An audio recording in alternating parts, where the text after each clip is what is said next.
Baik, Assalamualaikum warahmatullahi wabarakatuh. Perkenalkan, nama saya Intan Fitria, NPM 220826021 dari kelas C Stambu 2022. Jadi di sini saya akan menjelaskan tentang akut coronary syndrome dari keluhan sesak nafas. Baik, saya akan menjelaskan dari definisi tersebut. Jadi akut coronary syndrome itu merupakan suatu kondisi gangguan yang aliran peredaran darah dari seluruh tubuh ke jantung terhambatnya sehingga disebabkan oleh suatu klinis. Nah, dari etiologinya itu bisa disebabkan atherosclerosis, bisa juga karena trombus. Nah, atherosclerosis itu suatu plak yang menyumbatkan pembuluh darah sehingga untuk memompa ke arah jantung itu terhambat. Nah, juga ada faktor resikonya. Yang pertama tuh bisa aja dari hipertensi, dari dislipidemia, merokok, dari orang obesitas, dari lifestyle yang buruk. Lalu ada klasifikasi dari akut coronary syndrome ya. Yang pertama itu ada angina pectoris unstable yang biasa tuh ditandai ketika nyerinya tuh saat dari pemeriksaan dari anamnesisnya tuh dilihat dari nyerinya itu bisa aja tuh saat istirahat tuh tetap nyeri. Kalau misalnya stable itu dia tuh waktu saat istirahat dia tuh mulai meredah nyerinya. Nah, lalu ada STEMI. Nah, STEMI itu dilihat dari segi EKG-nya yang kita dijumpai itu nanti aliran jantungnya itu menurun sehingga dari EKG-nya tuh ST elevasi. Nah, kalau misalnya NSTEMI atau ST elevation myocardial non itu dia kalau misalnya dari EKG itu terlihatnya itu ST depresi. Nah, lalu baik saya akan menjelaskan patofisiologinya. Saya akan menjelaskan patofisionya dari akut coronary syndrome. Nah, itu yang pertama tuh pastinya ada pembentukan plaknya. Pembentukan plak. Nah, pembentukan plaknya itu bisa aja tuh dikarenakan dari lipid yang terperangkap di intima menyebabkan aktivasi sel-sel kekebalan menghasilkan proses suatu kronis yang mengeluarkan sitoskin dan enzim yang memecahkan matriks ekstrakseluler sehingga memperbesarkan plaknya asklerosis itu di dindingnya, sehingga seharusnya itu darah yang memompa ke jantung itu yang lancar, sehingga karena ada plak dari atherosclerosis itu sehingga terhambat. Nah, jadi itu menyebabkan juga nanti ada dari manifestasinya itu pasien itu cyanosis, merupakan kekurangan darahnya. Nah, karena memompa jantung itu memompa peredaran darahnya itu sehingga tidak terpenuhi, makanya itulah menyebabkan misalnya karena kita dari anemia, dari cyanosis. Nah, lalu ada dari ruptur plak pembentukan trombus. Nah, itu bisa aja tuh pembentukan sama kayak tadi dari plak atherosclerosis yang tidak stabil sehingga pecah sehingga terjadinya dari ruptur sehingga terhambatnya aliran darahnya itu ke jantung. Lalu ada rheumatoid ventricular. Nah, itu biasanya tuh fase akutnya di mana pembentukan fungsi ventrikelnya itu dapat berubah. Nah, itu biasanya tuh disebabkan karena jadi kan jantung memiliki kelistrikan jantung itu avenot SNOT. Nah, jadi avenot SNOT itu seharusnya ventrikel tadi memompa untuk ke seluruh tubuh. Nah, jadi karena kelistrikan yang tadi tidak statis, tidak terlalu kuat, menyebabkan terjadinya rebounding dari ventrikelnya tadi ya, sehingga tidak bisa memompa sempurna memompa darah itu ke seluruh tubuh. Lanjut ada CMD atau cara menegakkan diagnosanya. Nah, dari yang saya dapat pertama analisisnya itu biasanya pasien datang dengan keluhan nyeri dada. Kita akan melakukan all chart-nya itu pertama onsetnya itu biasa kurang lebih dari 2 jam nyerinya itu. Lalu itu biasa lokasinya itu di dada sebelah kiri yang menyebar atau menjalar ke punggung, bisa aja ke dagu, ke perut, ke punggung atau bagian belakang. Lalu durasinya itu biasa aja selama nyerinya itu lebih kurang dari 20 menit. Nah, lalu ada karakternya tuh seperti nyerinya tuh seperti diremas, bisa aja nyerinya seperti kayak ditimpa. Nah, lalu ada alertnya. Biasanya tuh pasien tuh saat beraktivitas itu serasa nyeri, apalagi saat tidur. Biasanya itu jadi ciri khas dari angina pectoris unstable yang merupakan makin nyeri saat waktu beristirahat.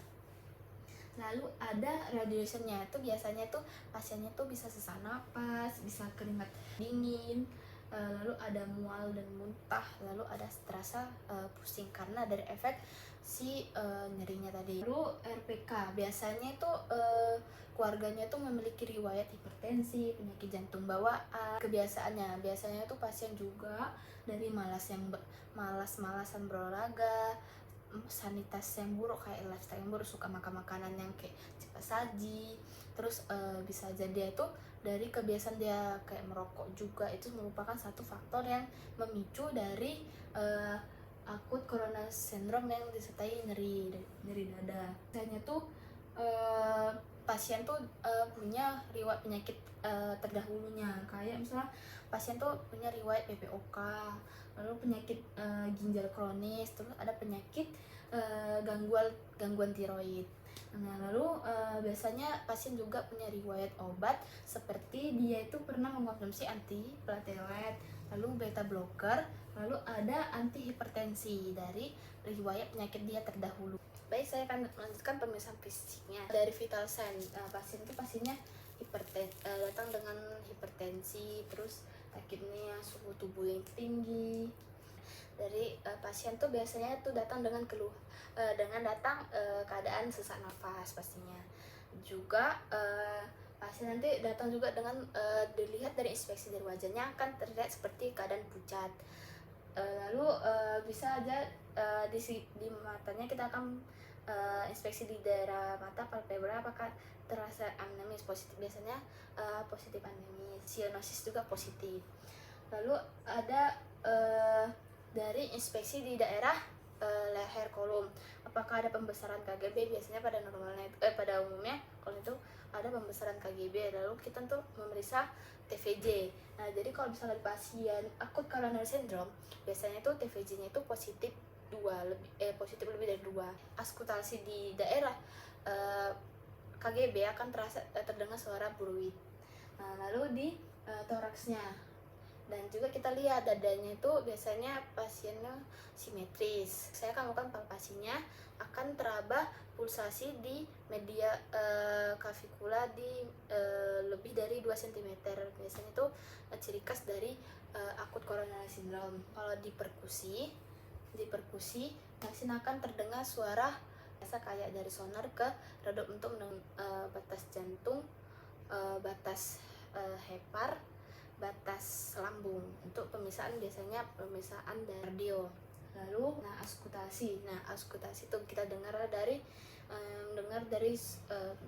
ICS 2, mendengar apakah ada S1 S2 nya terdengar.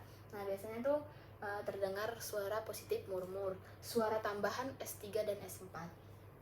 Nah, dari sekarang kita akan melakukan pemeriksaan pernapasan pasien. Nah, dari inspeksi di pasien akan terlihat sesak napas dan palpasi napas cepat. Lalu melakukan perkusi dalam batas normal. Lalu di auskultasi nanti positif ronki dan suara wheezing. Lalu saya akan melakukan pemeriksaan ekstremitas. Nah, jadi biasanya tuh ekstremitas tuh pasien tuh terasa dingin. Lalu kalau misalnya untuk pemberian CRT-nya tuh biasanya tuh lebih dari 2 detik. Ya, kalau pasien ACS. Dari edem biasanya pasien ACS itu positif.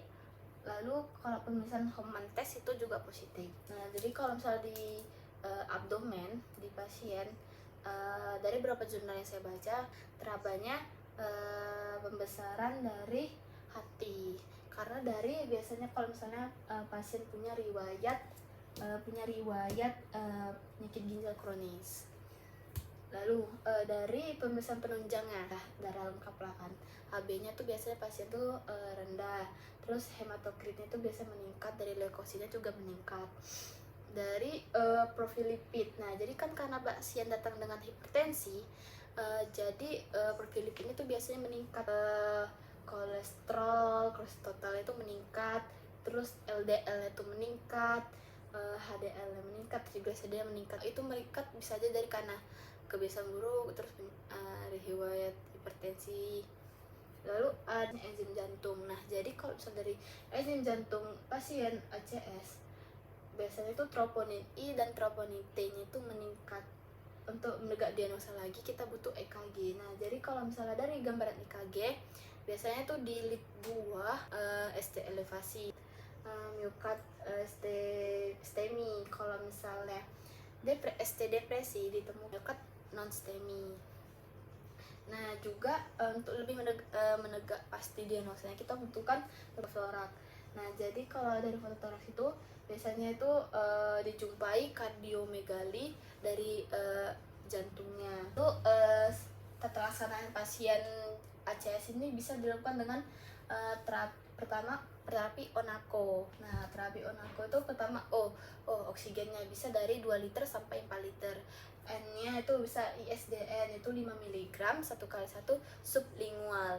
Jadi karena kenapa dari sublingual, karena efeknya itu karena kan obat dengan efek sampingnya itu bikin pusing, sangat pusing, sehingga jadi kita lakukan secara sublingual karena biar dosisnya itu secara perlahan larutnya, tidak langsung gitu. Lalu bisa dengan asam asetil salsilat itu 80 mg.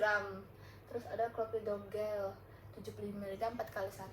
Nah komplikasinya itu bisa ada CHF, pneumotoraks, perikarditis, lalu ada tromboli, itu adalah stroke. Nah edukasinya pertama pasiennya turunkan berat badan pasien, karena pasien biasanya kalau ACS ini datang dengan obesitas, terus hipertensi. Nah dari lifestyle-nya itu juga perlu diperbaiki secara perlahan.